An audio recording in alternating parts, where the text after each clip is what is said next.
Baada ya runinga ya NTV mashinani kuangazia na kupeperusha taarifa ya masaibu ya vijana kukosa kuoa na kuolewa kwa sababu ya ukosefu wa mawasiliano ya simu katika eneo la Chebarus katika kaunti ya Nandi, wazee sasa wamejitokeza na kujipigia debe mbinu zilizotumika zamani wakati wa kujitafutia mchumba na barafu wa moyo wao. Naye mpiga picha wetu Ken Robsigei alipata mwaliko wa wazee hao na kuandaa taarifa ifuatayo. Tuwasikilize. Enzi hiyo hata sisi wazee ama zamani zile wazee walikuwa na communication hata na wasichana ambaye anataka oa kuolewa na pia mwanaume alikuwa anataka aoe.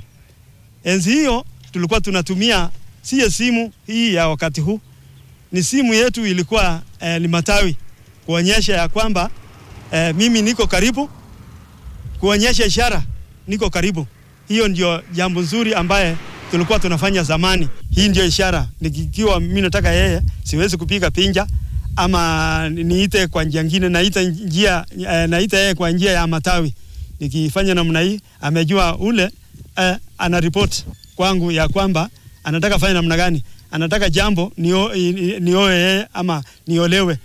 Na pia hiyo ndio ilikuwa jambo nzuri wazee walikuwa wanatumia zamani. Na hiyo ya zamani hiyo ilikuwa nzuri na ilikuwa heshima. Tena wakati huo ilikuwa wakati nzuri ilikuwa kutoka 1960 62 kuelekea nyuma. Tulikuwa tukitafuta miti ingine tunaanza kuchonga, alafu tunapika kama tarumbeta. Akiangalia anajua ni mbulani huyo. Saa hiyo anakamata ile nini suka yake na kimbia speed.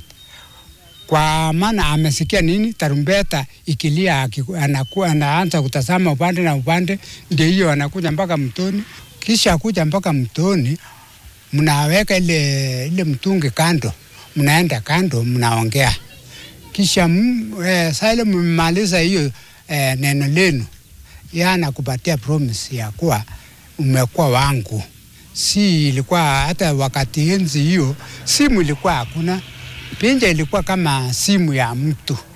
Hata kama kitu gani inatoka na unapika pinja, mtu anakuangalia, unaambia yeye maneno imetokea. Saa hiyo msichana anakuja mpaka mtoni, mnaongea na yeye, kisha ongea na yeye. Saa ile mmaliza, yeye anaenda nyumbani na ile maji yake. Ukingoja ile maneno yake. Wakati sasa amejua ile kijana ni bwana yangu, kule nyumbani kwao kwa msichana wanaanza kutayarisha. Alikuwa sinatumia jasusi kutafutia warembo, sinatumia jasusi. Alafu sinapata mwanamke, sisi natumia hiyo. Siku hiyo hakuna barua, siku hiyo hakuna simu. Ni hiyo mtu sinatuma yeye kwenda ona msichana. Kama msichana iko mbali, sisi napitia mtu jasusi. Sinatumia jasusi, alafu aende huko, aende tafuta, achunguze msichana ile mimi napenda, ile mimi nataka kuoa.